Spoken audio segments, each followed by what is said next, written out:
Welcome back to the news at 10. Stakeholders in Nigeria's textile sector have appealed to the federal government to revive collapsed factories across the country. They say that the collapse of the industry, which used to be one of Nigeria's main revenue earners, has now rendered thousands of citizens jobless. On our big story tonight, we take a look at the state of some textile factories in Kaduna State.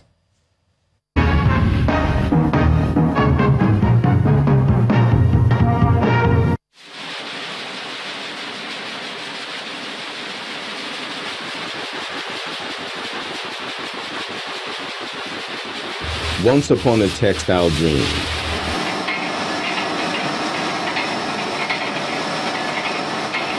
When machines produced with glee and the industry employed over 30% of the population.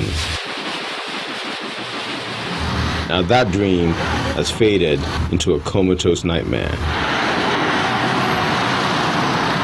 There are many reasons given for the collapse of the textile industry in Nigeria. Bad economic policies, instability due to insecurity, erratic power supply, unfavorable foreign exchange rates, all falling under the major topic of corruption.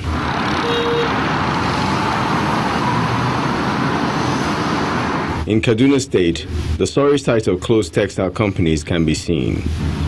Take the Kaduna Textile Mills, which started in 1957 and operated a large integrated textile mill, producing various kinds of garments. Others like Arawa Textiles were opened in the 1960s, but now all has gone quiet. These men remember the good old days and how they turned sour. This place was very lively till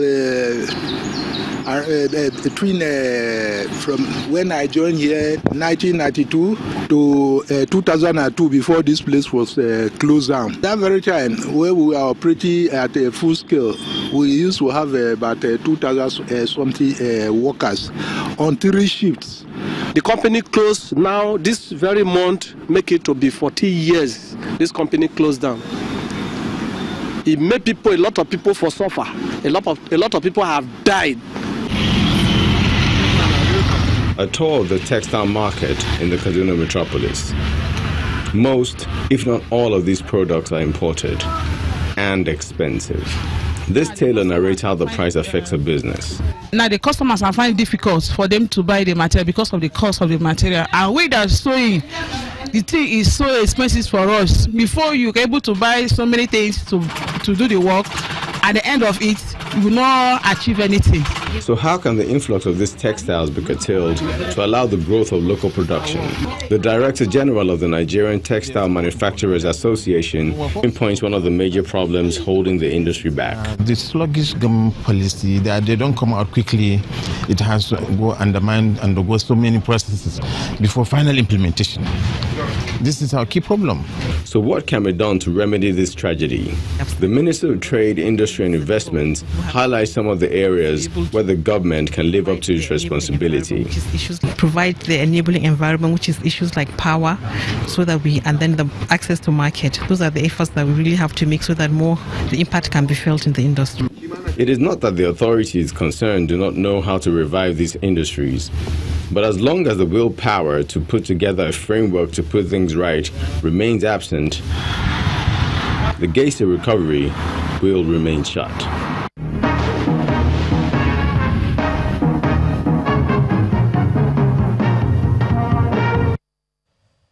The Chairman and Chief Executive Officer of the Dangote Group, Alhaji Aliko Dangote, believes that the federal government is doing all it can to arrest the gridlock in Apapa, which has crippled economic activities there.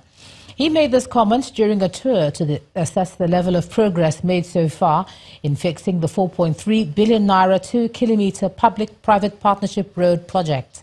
The project is being funded by the Nigeria Ports Authority in collaboration with the Dangote Group and Flour Mills of Nigeria. 140 workers on different shifts, working 7 days in a week in a race against time. They must deliver on this all-important project, the Apapa Wharf Road, between June and August this year.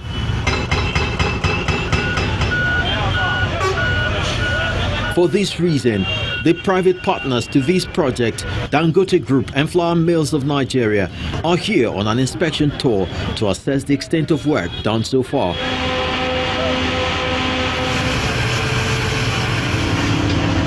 This sums up their impression of the project. I'm very, very impressed, really. The quality is top class. The cost of the 2-kilometer road project is put at 4.3 billion naira. This, according to the contractor, is as a result of the quality of work being put into the project. Concrete has almost 250 cm, is reinforced, and also we have the stone base below that, and also we have the soil cement. I believe that this road will take 2 generations without any maintenance, and I think that we don't have any road like this in Nigeria. With numerous businesses and ports in Apapa and an economy worth over 20 billion naira daily, this area sure deserves all the makeup and fine-tuning in order to rid it of all bottlenecks. Government and businesses cannot just afford, to see this kind of deterioration of infrastructure without doing something. And I'm glad that Dangote Industries, Flour Mills of Nigeria, and MPA took it upon themselves, to do this construction.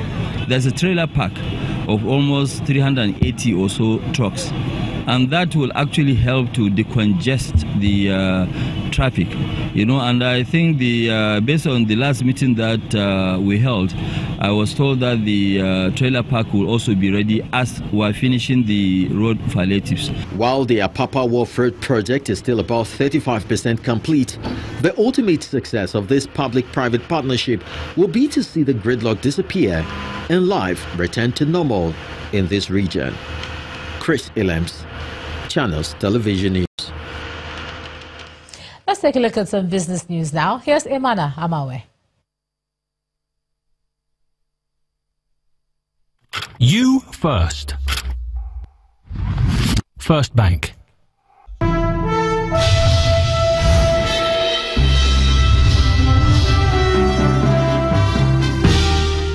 Hello and welcome to Business News. The Debt Management Office has announced the pricing of its $2.5 billion Eurobonds offering under its Global Medium-Term Note Program. The notes, which are the country's 5th Eurobond issuance, comprises a $1.25 billion 12-year series with interest at a rate of 7.14% and a $1.25 billion 20-year series with interest at a rate of 7.69%. When issued, the notes will be admitted to the official list of the UK Listing Authority and available to trade on the London Stock Exchange's regulated market. The offering is expected to close on February the 28th, subject to various customary closing conditions. Data from the Ministry of Petroleum Resources shows that indigenous oil producers are planning to increase crude output by almost 250,000 barrels a day by 2020. This comes despite efforts by the Organization of Petroleum Exporting Countries and Russia to restrict oil supply and raise prices. Nigeria's third biggest independent oil producer, the Shoreline Group, plans to double output by December this year, while Seplat Petroleum Development Company, the country's second largest, also intends to produce more. However, the report suggests that the expansion depends on several factors, including the maintenance of peace in the Niger Delta region. More demand for stocks and price recovery by market bellwethers pushed the local stock market to a second positive close as investors take advantage of the declines recorded in the last 7 sessions. Layo Adegoke has details of today's trading.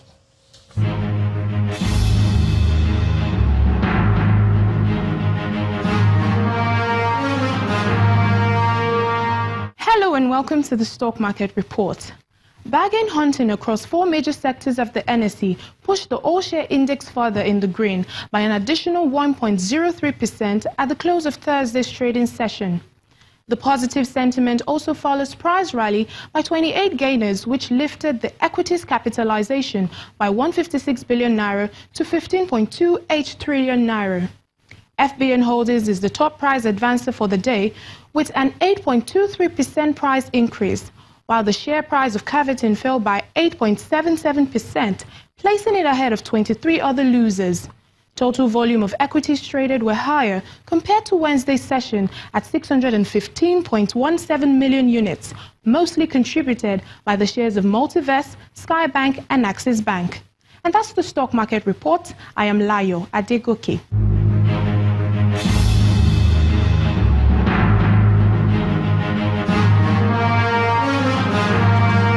Thank you, Layo. A survey by Reuters suggests that South Africa's new leadership will need to be prudent and creative in managing the country's economy so as to avoid a credit rating downgrade. The poll suggests that the Treasury will need to weigh its options on raising tax revenue carefully before implementing the budget on February the 21st. Economists expect the budget to project a GDP deficit of 3.8% for the year, starting in March.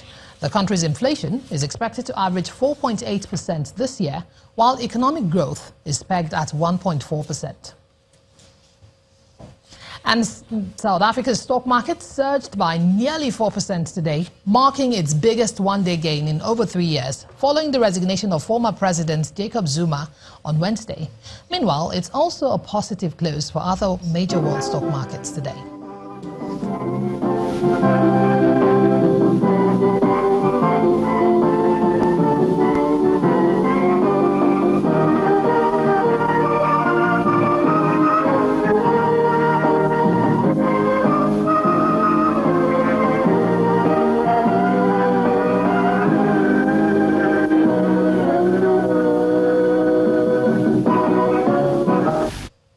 And that's business news tonight. Thank you for staying with us. I'm Emana Amawe.